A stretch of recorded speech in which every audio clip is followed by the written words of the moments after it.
When was the last time you saw your mom smile? Mom woke me up at 6 in the morning on Saturday saying we needed to start baking early because Lily's birthday party was that afternoon and we wanted everything to be perfect. She seemed happier than she'd been in weeks, humming while she tied her apron and pulled out all the mixing bowls from the cabinet. I was 9 years old and Lily was turning 5, and Mom kept saying this would be the best birthday my little sister ever had, one she'd remember forever. We mixed the batter together and Mom let me lick the wooden spoon, something she usually never allowed because she was strict about germs and raw eggs. But that morning she didn't care. She just laughed when I got chocolate on my nose and wiped it off with her thumb. We decorated the cake with pink frosting because pink was Lily's favorite color, and I helped spell out, "Happy Birthday, Lily," with rainbow sprinkles while Mom took pictures on her phone.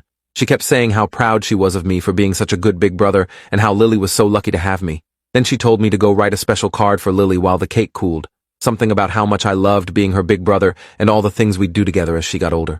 I sat at the kitchen table with colored pencils and spent almost an hour writing 3 pages about how I'd teach her to ride a bike and play soccer, and how I'd always protect her from bullies at school. When I showed Mom the card, she read every word carefully, and then started crying, but she was smiling at the same time, so I thought they were happy tears.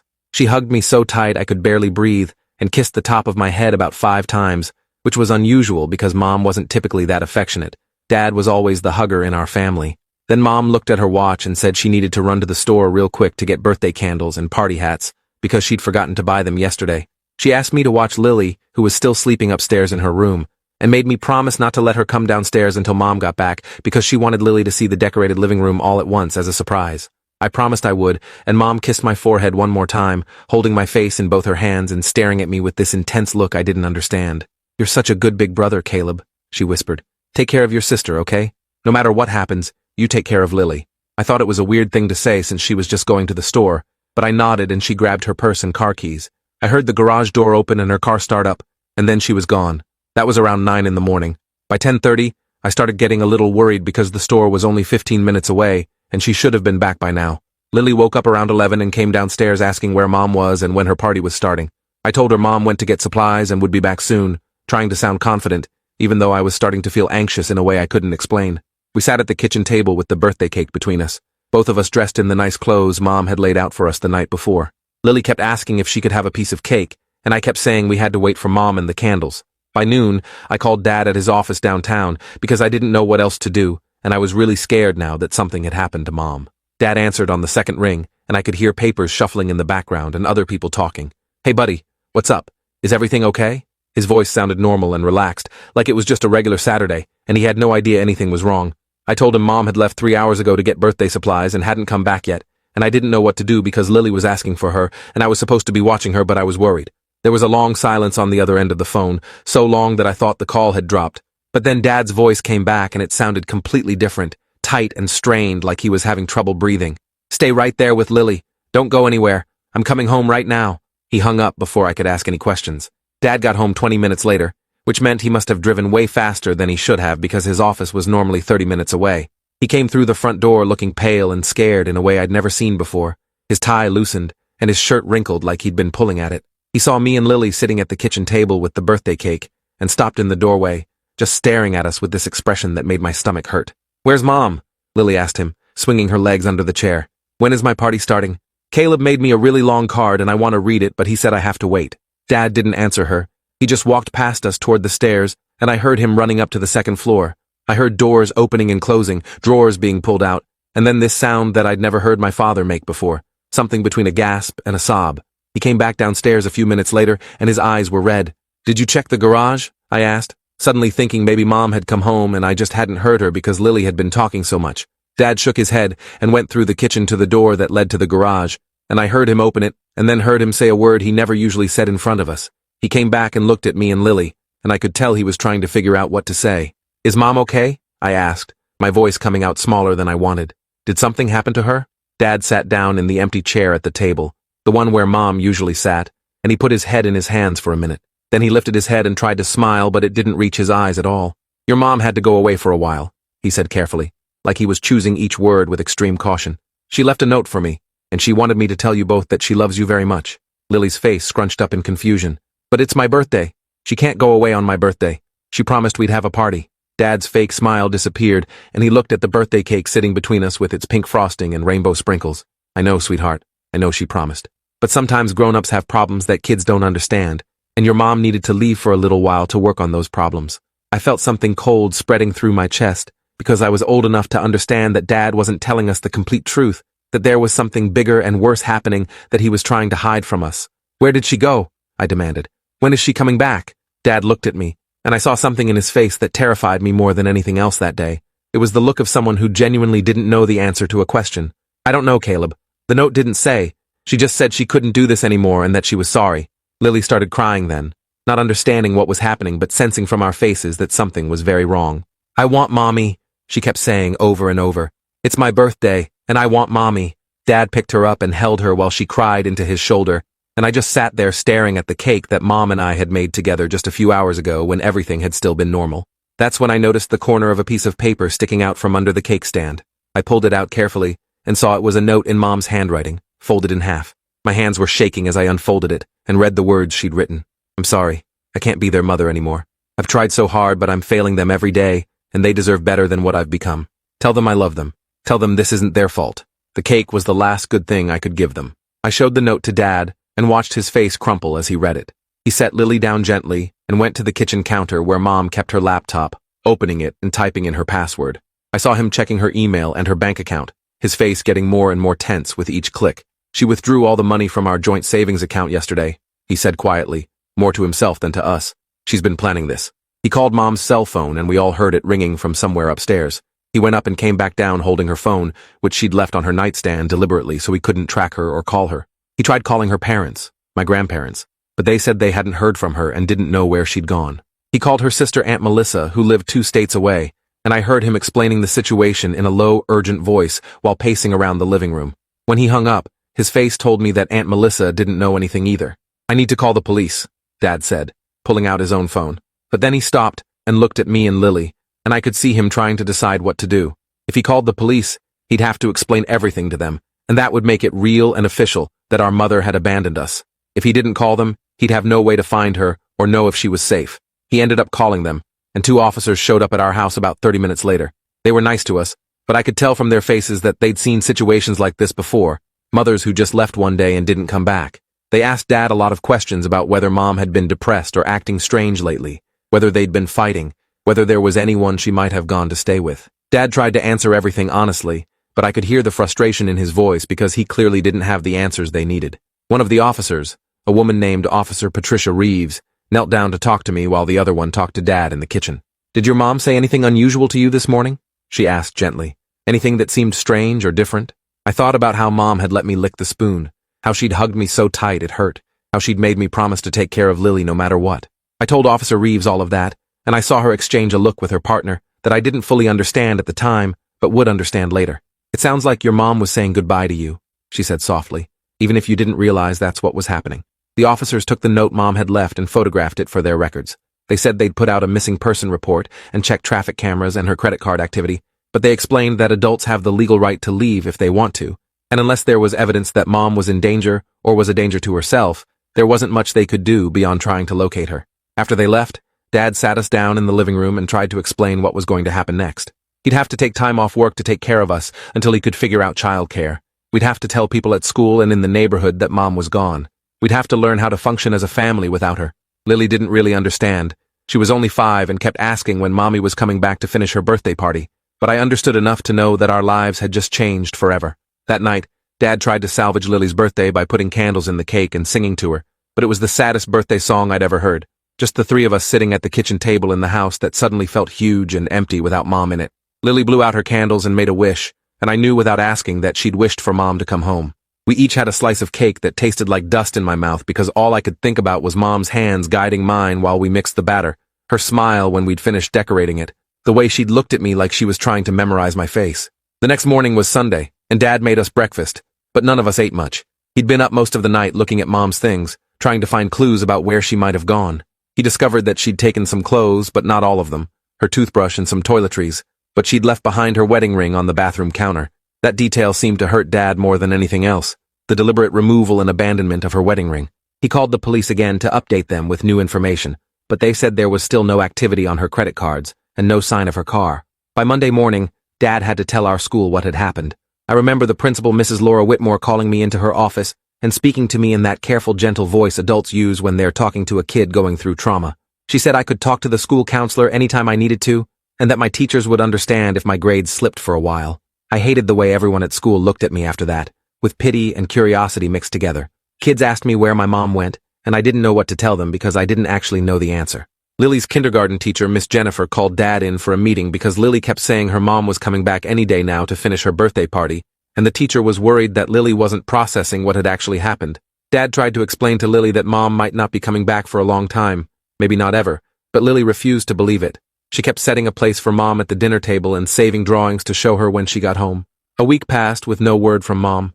Dad hired a private investigator named Donald Archer, who specialized in finding missing persons. Donald found out that Mom had checked into a motel about 3 hours away the day she left, using cash, so there'd be no credit card trail.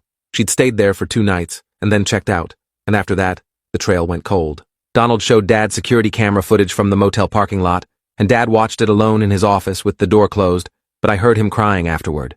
Another week went by, and then another. The police told Dad they were moving Mom's case to inactive status because there was no evidence of foul play, and she was clearly leaving of her own free will. They suggested Dad file for divorce and custody on grounds of abandonment if Mom didn't return or make contact within a certain time period. I found Dad looking at family photos late one night when he thought Lily and I were asleep. He was going through albums from when they first got married, from when I was born, from when Lily was born, trying to figure out where things had gone wrong. He had this look on his face like he was searching for clues in those old pictures, some sign that this was coming, that he'd missed. A month after Mom left, Aunt Melissa came to stay with us for a week to help out, because Dad was struggling to manage work and taking care of 2 kids by himself. She tried to get Dad to talk about his feelings, but he kept saying he was fine and just needed to focus on making sure Lily and I were okay. But I'd hear him on the phone late at night calling hospitals and homeless shelters in surrounding cities, anywhere he could think of that Mom might have ended up. He even drove back to the motel where she'd stayed and talked to the staff there, asking if anyone remembered seeing which direction she'd gone or if she'd mentioned where she was headed. No one remembered anything useful. By the time 2 months had passed, our house had settled into a new, horrible normal. Dad had hired a nanny named Colleen Ward who picked Lily and me up from school and stayed with us until Dad got home from work. Colleen was nice, but she wasn't Mom, and every day when she showed up at school to collect us, I felt this sharp reminder that Mom was gone. Dad stopped looking at her laptop and stopped calling her family to check if they'd heard anything. He packed up all of Mom's things that she'd left behind and put them in boxes in the attic, not throwing them away, but getting them out of sight so we wouldn't have constant reminders. Lily slowly started to accept that Mom wasn't coming back to finish her birthday party. She stopped setting a place for her at dinner and stopped talking about her as much, which was somehow worse than when she'd been in denial. It meant she was starting to forget, starting to adjust to life without a mother. I caught Dad crying in the garage one Saturday afternoon when he thought no one was around. He was sitting in his car just staring straight ahead with tears running down his face. 3 months after Mom left, Dad's lawyer Jeremy Walsh called to say that Mom had sent paperwork to a law office requesting a divorce. She didn't provide a return address or contact information, just had the papers delivered through a series of legal intermediaries that made it nearly impossible to trace where she actually was. The papers stated that she was relinquishing all parental rights to Lily and me, and that Dad would have full custody. She didn't ask for visitation rights or any involvement in our lives. The divorce settlement she proposed was that Dad could keep everything, the house and the cars and all the bank accounts. She wanted nothing except to be released from the marriage and from being our mother. Dad signed the papers with shaking hands while I watched from the kitchen doorway. Did she say anything else? I asked. Did she explain why? Dad shook his head without looking up from the papers. Just legal language about irreconcilable differences and inability to fulfill parental responsibilities. Nothing personal. Nothing that helps us understand.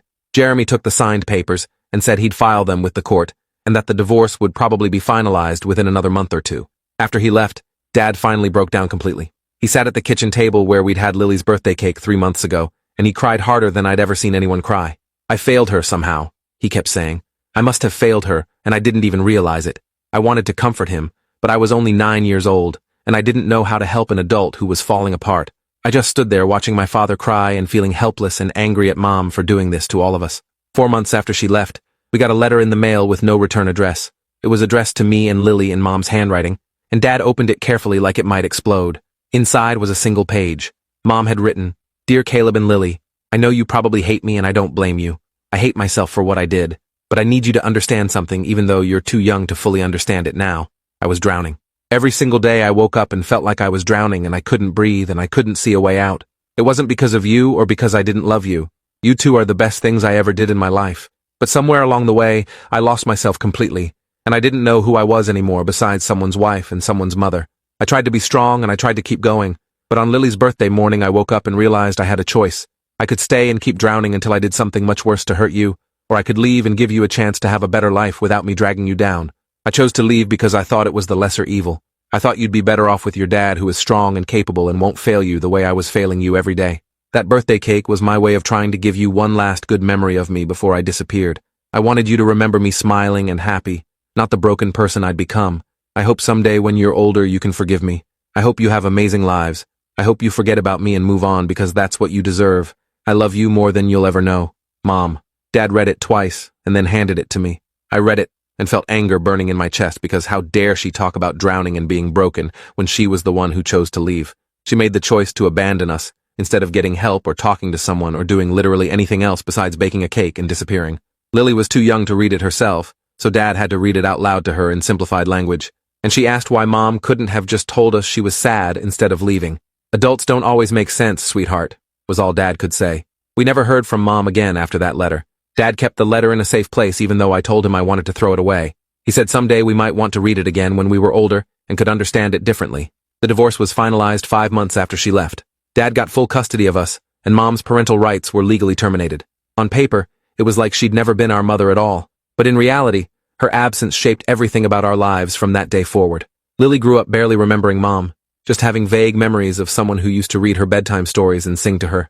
But I remembered everything. I remembered the good times before she left, and I remembered that last morning when she'd seemed so happy and so sad at the same time. I remembered her telling me to take care of Lily no matter what, like she was passing me a responsibility that should have been hers.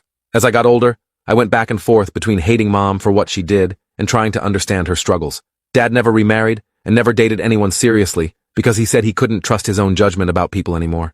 We functioned as a family of 3, and we survived, but there was always this mom-shaped hole in our lives that never quite filled in.